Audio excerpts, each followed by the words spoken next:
Please welcome Brit star Michelle Miller, Micah Koffler, and Jenna Habayeb to the stage. Hi. I'm gonna act like all these claps are for me, but I know they are for our fabulous panelists. I'm so excited to have this conversation today. I think if we learned anything from the opening sessions, it's that creators are here to stay. But to drive lasting value for brands and businesses, creator programs really have to go beyond the campaign and think long-term strategic value. And that is what these experts on stage with me have done for their entire careers. They're a masterclass in what scalable, sustainable playbooks look like for creator programs. And that is what we're gonna talk about today. I am so thrilled to introduce you. Thank you so much for being here. We're gonna get into it because 25 minutes is not enough time for this conversation at all. My first question is really around the core ingredients of sustainability, scalability, when we talk about lasting strategic value. What are the core ingredients that you bring into your programs that fuel that long-term approach and strategy? And Jenna, I'll start with you. Well, that's a big loaded question, so Sure, thanks. small. I'm first up here. I always think about what makes a really great brand, and I would say first and foremost, I think we all know great product market fit, distinct point of view. But what I think really helps with scalability is connectivity. And so how do you create a really rich community that connects with your brand? I'm the president of Posh Peanut. We do children's apparel. I've been in this role probably for like 6 weeks now, so brand new, but it was so amazing to walk into a business that has built this organic, authentic community and has created real connection. And so when I think about scalability, it first starts with how do you find the way to engage with your community? And our founder started actually on Etsy, and it's really cute. She made these little headbands, and she started to build an organic community, and then it got bigger. And then she created a VIP Facebook group that has over 200,000 active, avid community members. And from there, she starts surprising and delighting them. And then we have this groundswell of the community, which then starts to expand into creators. And then we're able to create this flywheel with creators and our active community that helps our business scale. So I really think it starts with creating that organic resonation with your own community, and then how do you expand that out to creators? All right, I'm gonna move on. I wanna know a little bit different for you, Michelle, especially within the brand and product that you run, which I'd love for you to introduce to the audience as well. How do you think about community as a core ingredient to your long-term strategy, especially when you think around inclusivity, education, and the problems you are distinctly trying to solve as the brand? Yes, so I'm the CMO of Vegamour, which is a plant-powered hair growth and longevity brand. So there's a lot of education and time that goes into making the product work. You have to use it every day for at least 3 months. So with that, when we started, we were a D2C first brand. So I started at the top of the year, and something that is really valuable is cultivating the community we already have and making room in our leadership structure to be able to explain the value of community and what metrics go into building it and how it really helps the long-term equity of a brand and also short-term conversion. But it's really been about being able to explain and ladder up to upper leadership, the rest of the organization, the importance of community. And buy-in. I think we'll get into a lot of those topics: retention, buy-in, the ability to communicate and validate investment at all levels of the business. Micah, I want to turn to you at e.l.f. Cosmetics, which might need no introduction, but I'll let you introduce it anyway. You have a really scaled community, so I'm curious how you think about your core community and how you approach community as, again, a core ingredient for that long-term strategy. Well, thank you. I'm so excited to be here, and hello, everybody. My name is Micah Koffler, and I'm the Global Director of Influencer Marketing at e.l.f. Beauty, which consists of e.l.f. Cosmetics, e.l.f. Skin, Naturium, Keys, Well People, and now Rhode. And I think I somewhat have an unfair advantage here because I remember what it's like to be a creator. And so from my perspective, when I think about our beautiful community, I think about it through the lens of my own experience, and I treat creators like the people and culture creators that they are. And I think one thing that's so special and unique about e.l.f. is that we really lean into our community and we create by and for them. So a great example recently is our Jumbo and Mega Power Grip primers that we came out with. There's 22 different names printed on the bottles, and they were all created by our community. So that's just one of many examples. I think our bronzing drops are another great example. We got those into market in about 6 months. So everything we do at e.l.f. is pretty much by and for the community. So I think Micah and Jenna, two things that I want to call out about the nature of your business. I think one, weekly drops is what your business operates on. So I want to talk about how you move from moments into like sustained momentum and how you kind of ride that wave. And then Micah, I think what I'd like for you to add to that conversation is, again, this ability that e.l.f. has to be so incredibly responsive to the moment and timely and viral, but again, carry that through in a way that really shows sustained success. So I want to start with you. Explain the weekly drops for people who don't know. So it's funny. I'd say maybe 6 years ago I was at Ipsy, and we were a monthly subscription, and I thought that was a crazy cadence. See some of my Ruggable folks out here.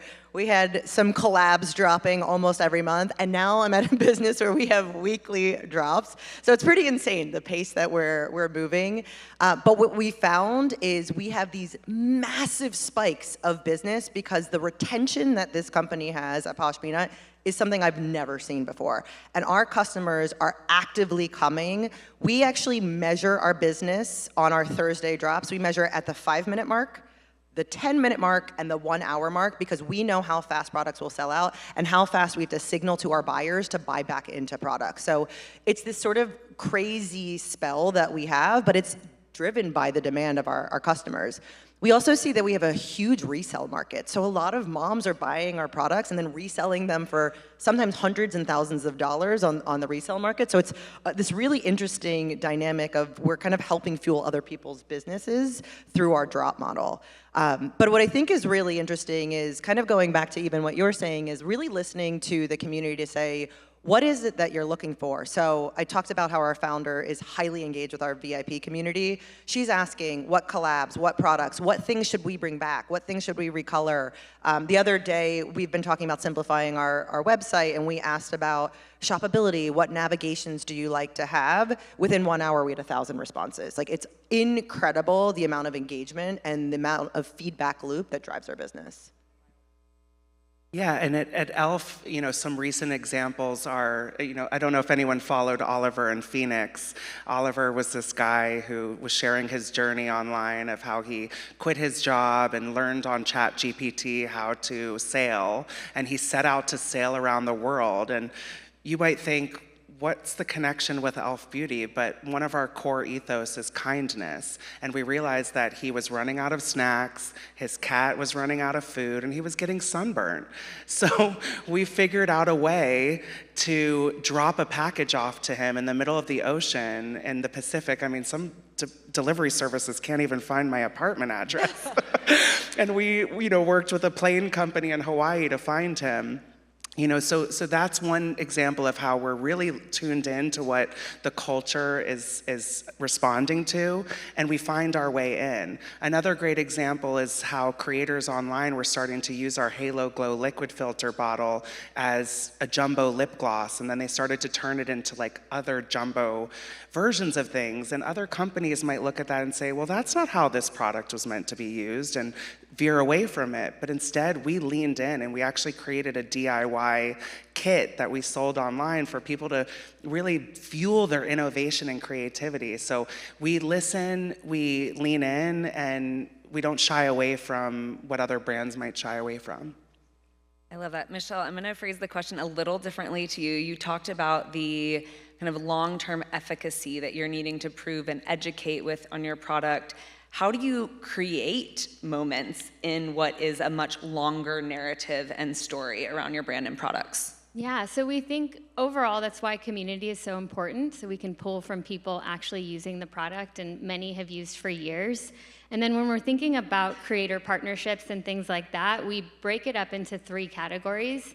One of those is our key personas, our community, are people seeing, are we showing the customer? The second is, are they culturally relevant, like who is trending right now, who is exciting people? And then the third is really around our expert content, our community of dermatologists and doctors that are really able to educate on efficacy, on consistency, and why someone would love to try Vegamour. Okay, I'm gonna go back to you. I know you have a lot of thoughts on brand safety and suitability. We talked a little bit about that this morning in the opening keynotes as well. How do you think about safety as it pertains to Vegamour and your community? Yes, so we have a product that is drug-free and is plant-powered, but a lot of the claims and things around hair growth are very highly regulated. So we have to work really closely with our creator community to be able to tell that story in a really brand-safe way. A key to that is working with people that actually use the product, that we have a really great back and forth with, that we can, if something isn't quite right, we can send it back for a quick edit. But it's really about educating on what can be said and still giving the creator room to be authentic. I think Brooke talked about that as well when she was up with Kim in the YouTube keynote as well, is really finding this line around education versus prescription when it comes to briefing your creator partners and then letting them kind of do their thing and bring their own story to it. Okay, before we move on, I want to get back to this idea of retention. You touched on it at the very beginning of the conversation, but retaining your creator community, making sure that you are investing in the community that you have built, that loves you, that you love back, is so core to being able to grow and scale your program in the long term. I want to talk about retention at a community level. What are some tactics that you use to retain your creator community and to grow that kind of lifetime mutual value over time? Micah.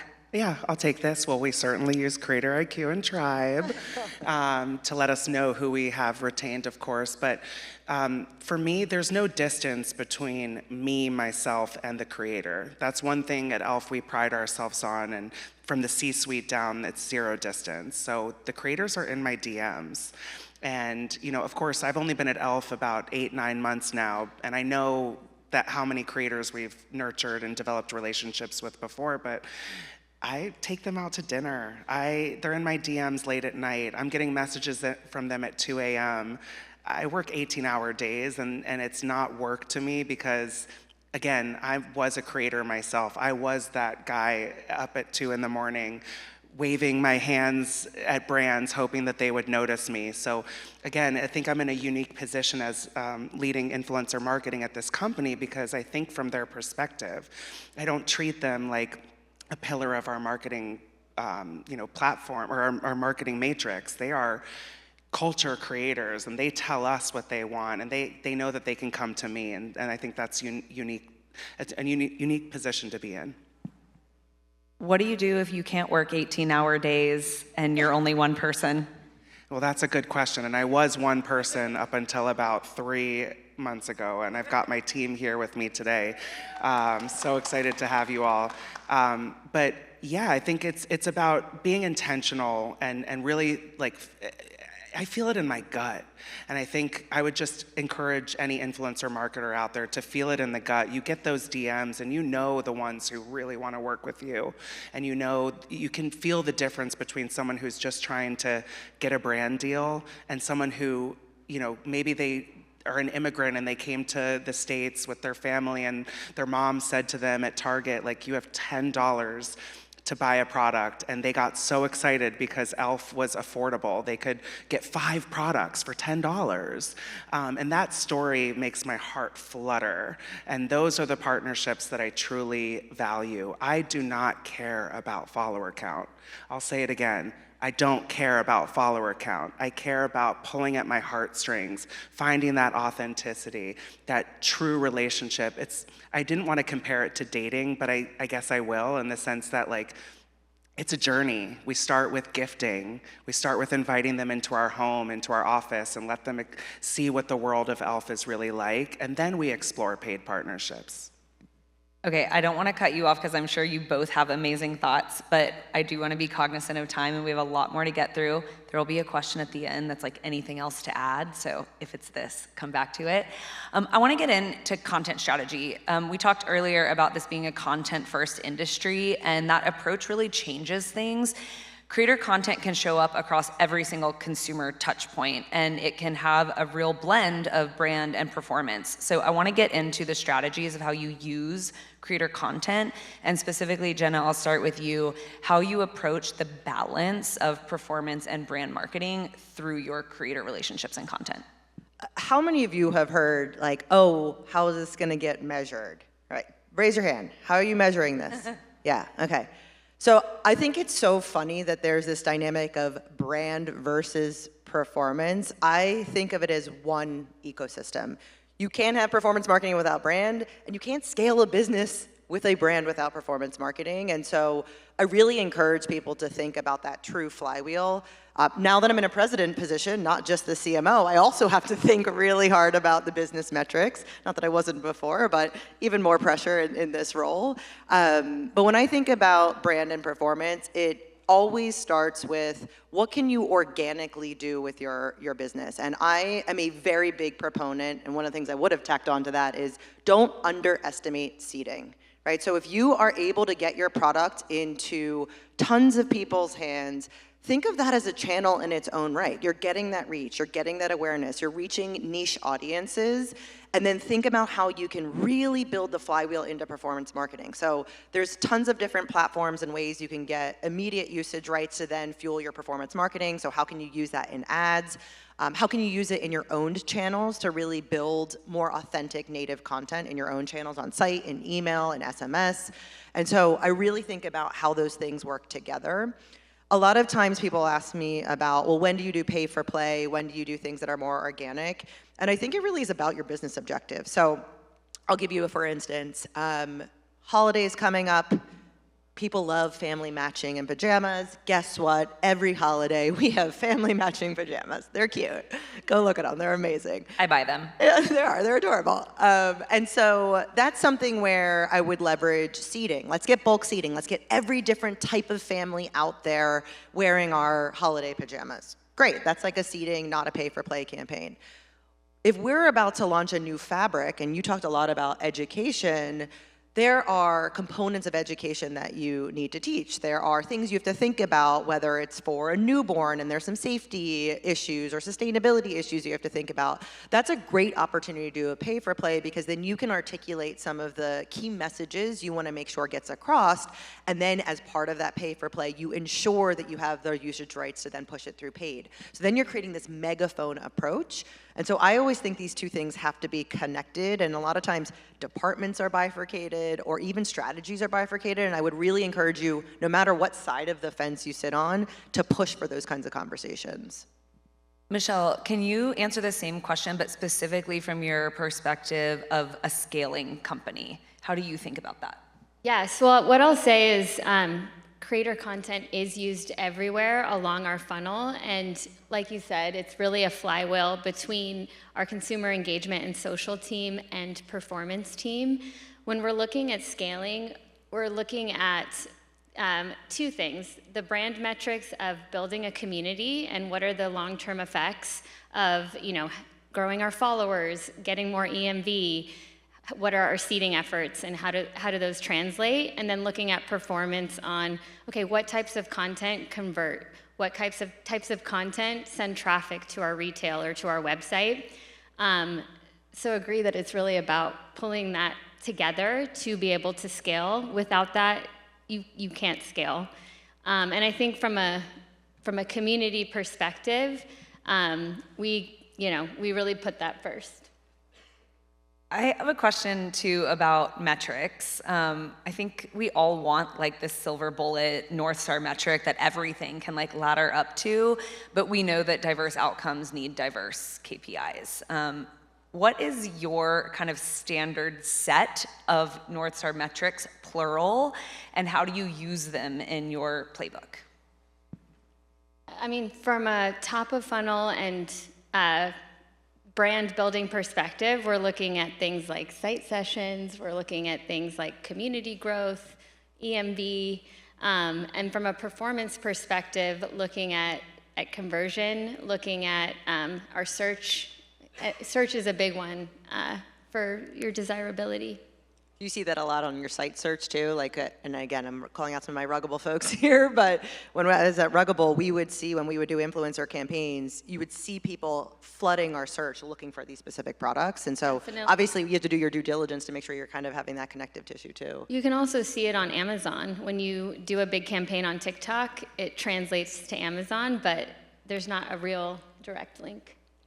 I would say one of the other things, because definitely look at all those metrics, if you're doing specific campaigns, being really rigorous around not only traffic to specific products, sell-through rate and conversion on those specific products. I'll give you an example. Actually, some of the Mormon housewives reached out to us organically and wanted our products. We're like, hell yeah, we're gonna send you our products. Jen Affleck posted on her birth, so she was wearing mommy and me matching pajamas, couldn't have a more perfect moment. Posted it, it went off like wildfire. We saw a lot of traction. We saw obviously some movement of those specific products being sold through. And we had an internal conversation around, well, what if we did a pay for play so we could whitelist her content and then also leverage her content in our performance marketing? What would that cost? What would the ROI need to look like? And we went through all the metrics. What does traffic need to look like? What does sell-through need to look like? What does conversion? What does the return on investment need to look like? And we made a hypothesis. We went after it. And in the first week, we sold out of everything. And so now we're in back order and trying to hustle to get back into the product. But it was a really good proof point of like, how can we start doing this at a larger scale? I think that's actually a really good segue. We talked about creator marketing no longer just sits within the influencer marketing team, just within marketing. We talked a little bit about leadership and visibility. What are some of the most critical partnerships across your organization for you, especially for owners of influencer marketing proper, like functional owners, to have, to nurture, to build over time? Influencer market, well, believe it or not, I'm building the first ever influencer marketing department at e.l.f. from scratch in the last 8 months. So we are testing and learning quite a bit.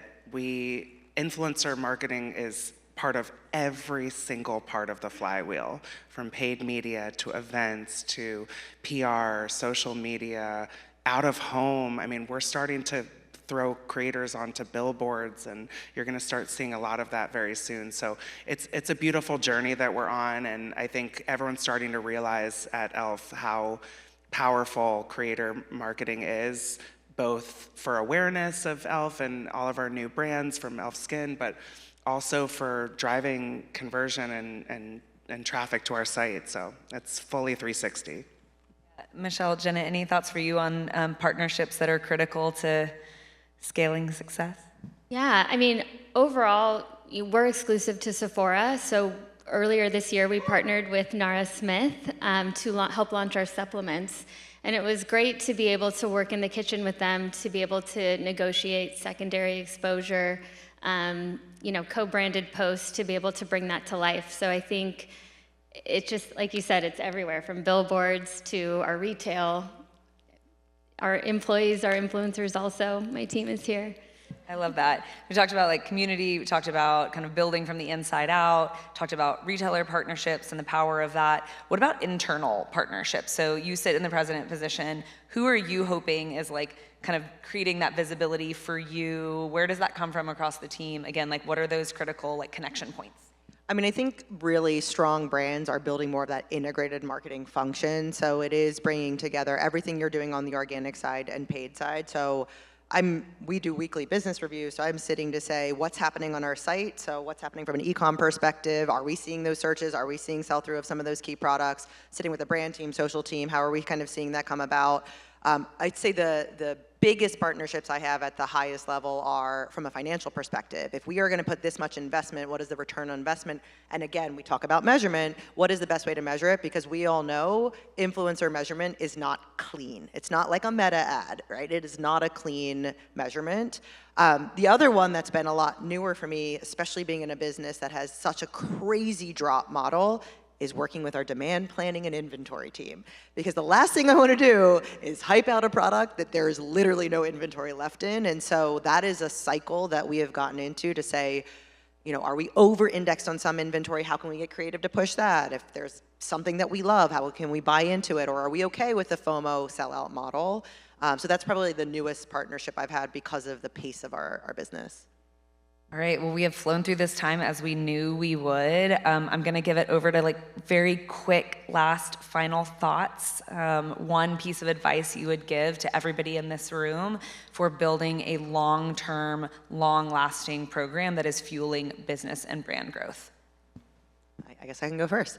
I would say small or large, if I had any piece of advice, don't underestimate seeding, and if you are going to do seeding, figure out a way to operationalize it into your performance marketing. That is the ingredients for scale. Tons of people, super diverse, using your products, and it is directly tied into how you can use that as content to fuel performance marketing. That is the flywheel. That's a great nugget, and I totally agree. For me, the through line that I've seen in my career, especially brands that scale and end up getting acquired, is the community that it builds and being able to translate on social media. So I think knowing the importance of what you're doing and being able to ladder that up to leadership is incredibly important. Yeah. Michelle won't say this, but I'll brag on her behalf. She was the CMO at K18 through the Unilever acquisition, so she knows a thing or two. And for me at e.l.f. Beauty, I think it's really about treating creators like the culture creators that they are. It is a big impact to it, and so what I would say is authentic relationships over transactional all day, every day. All right, thank you all so much for joining us. Again, we could keep talking for another 25 days, but we won't. Thank you so much for sharing your thoughts. Thank you so much. Thank you.